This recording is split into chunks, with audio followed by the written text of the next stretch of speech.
Alright, so this is wave management in lane C and using it to outplay your opponents. So we're going to kind of look at that. Keep in mind, this is a normals game. It's going to be a lot more casual than what you'll see in any sort of competitive environment. However, we are going to be using this example because it's a very good example of how wave control can net you these advantages and what it does for you as a player. Now keep in mind, here's the matchup. This is going to require a lot of extensive knowledge about the game, so if you don't get it right the first time, that's no big deal. You learn through practice. So we're going to look at this. It's Victor versus Twisted Fate. This is a very one-sided matchup, especially for the Victor. I'm going to go over what I do, why I do it, some of the mistakes I make, and how it nets me the win in this game, and how it nets me the snowball. We'll also be going over what Twisted Fate could have done differently, how he could outplay me, and how he could kind of get the game going for him.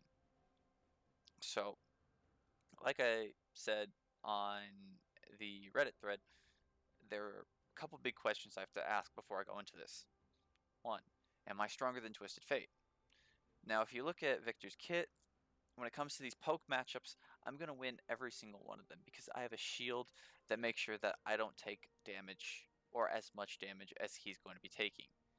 Um, it's not like some significantly stronger matchup. I'm not going to all in him level 3. That's just not going to happen with Victor. What I want to do is I want to poke him down and I want to make sure that he runs out of health before I run out of mana. I don't actually have better wave clear than him. That's going to be one of the big things. So when it comes to me and how I want to play out this lane, I want to force him off the wave. If I can, get if I can get the wave without him trying to like force me back for really awkward back timings, that's going to be fantastic for me. And the fourth thing is, how's the 2v2 and this jungler matchup? Well, they have really good lockdown, that's for sure. But Sejuani doesn't come online until level 3. So using this, I'm going to build a strategy around making sure I get I want to say a third wave slow push going.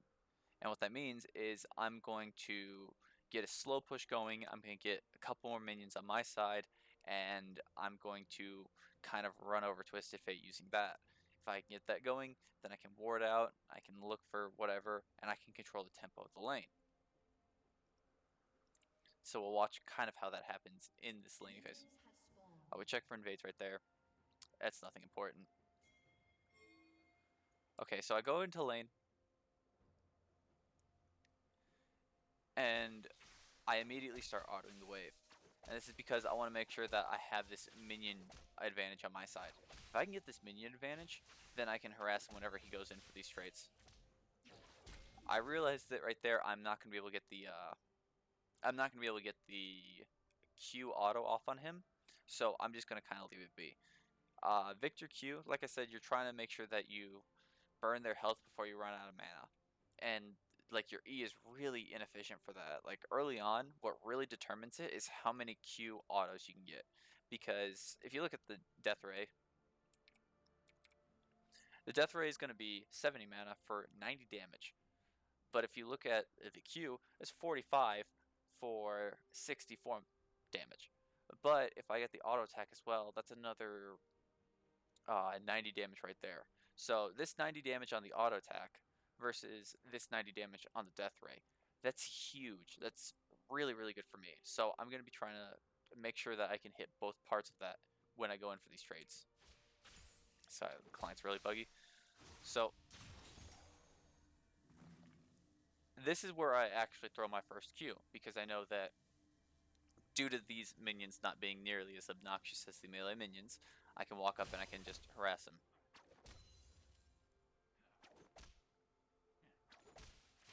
I go in for the trade there, and I specifically wait until he throws the Q.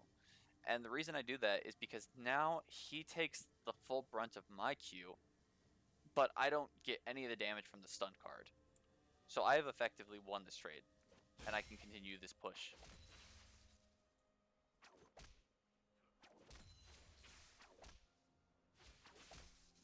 level 2 first. I thought that minion was going to die by then. That was my bad. Either way, he's much lower in the lane now. And if you're wondering why I keep backing up like that, that's really to avoid the creep aggro. That's going to make me lose lane if I just eat too much of it. But yeah, no, we have this slow push going really nice here now, as you can see. This is just constantly pushing to him, and he has to put way more effort into clearing it than I do. I can just keep auto-attacking it really casually and then spend the rest of the time harassing him. And that's huge. This is playing absolutely into the kind of objectives that I have for this game.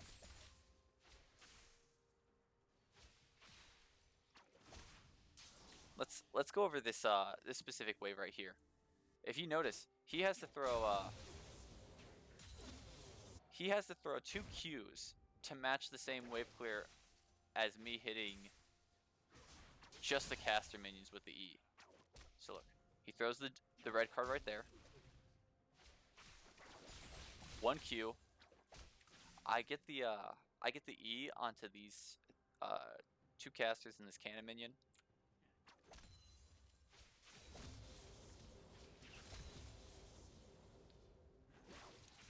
And then there's that second Q. So I spent 80 mana, hit maybe half the minions at best. He spends 120 plus 40, and I'm still at an advantage here. Like, I'm just doing so much more than him. That's why the slow push is going to be really important. I don't think I can actually hit him with that, so I kind of back off.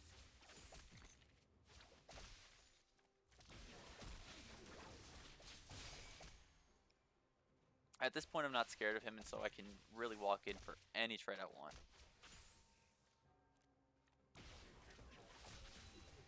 He's just completely powerless at this point.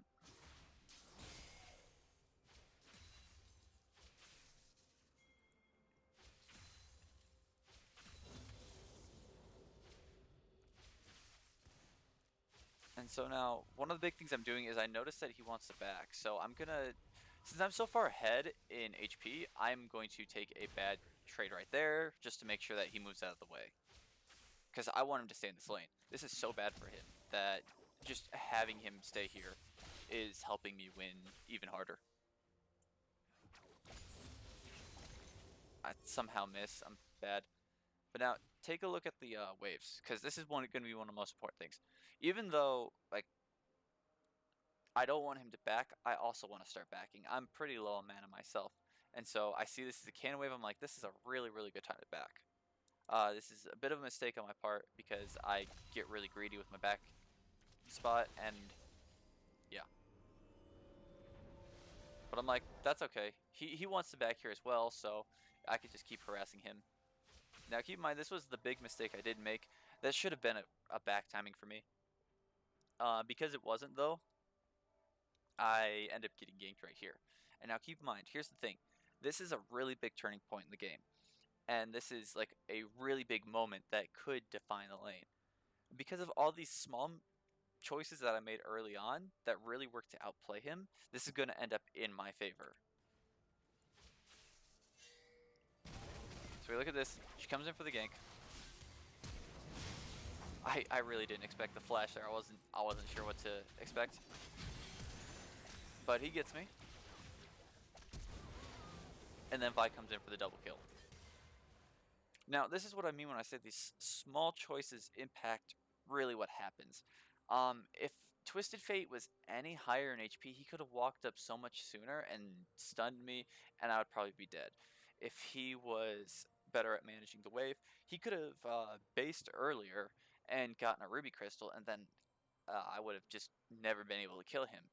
But because of like all these small choices that I made, when this happens, I get really lucky. I'm able to turn this around, and look at these minions right here. That's going to clear the wave easily. Because of that slow push, now what's going to happen is all these minions are going to just crash into mine. It's going to pull up a freeze on my side, and I'm just going to leave that be because this is going to deny him way more than it denies me. This entire wave of mine is going to die. He's going to miss that. I looked ahead, and I'm going to get like all of these creeps, 5 of them maybe. I'm not gonna get these, but he doesn't either. So I'm still massively ahead of him, and so that's just a huge win on my part. And so that's really how I end up just snowballing the game. It's not really a matter of what I did, because like if you saw my mechanics, I didn't play that well. It really comes down to my wave control and how I use that to get the lead on him. So for those who are curious, I did say it's a one-sided matchup. What could Twisted Fate do in that matchup? I will tell you that. Let's go back to this lane.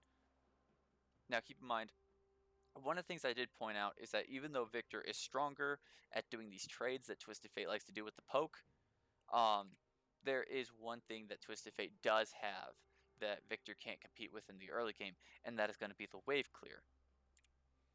Twisted Fate's wave clear is much stronger early on because it costs less mana. It's got a lower cooldown, and it can hit me. So what he's going to be focused on is trying to get that split push going. The slow push, the same slow push that I was doing, he's going to do. So immediately right here, he needs to open up with the red card.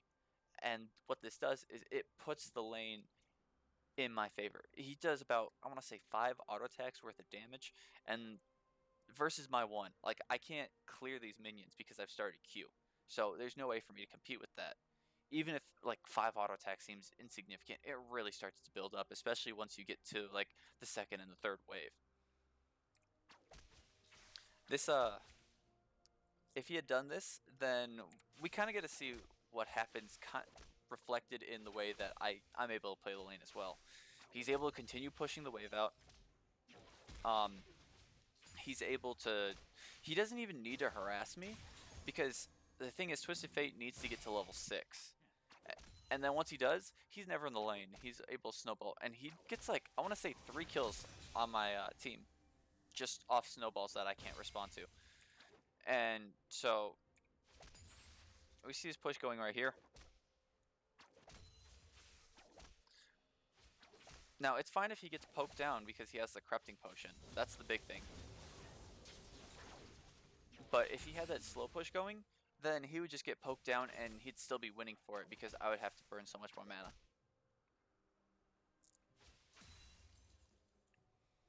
And then when it comes to the cannon wave, it's able to push in really hard.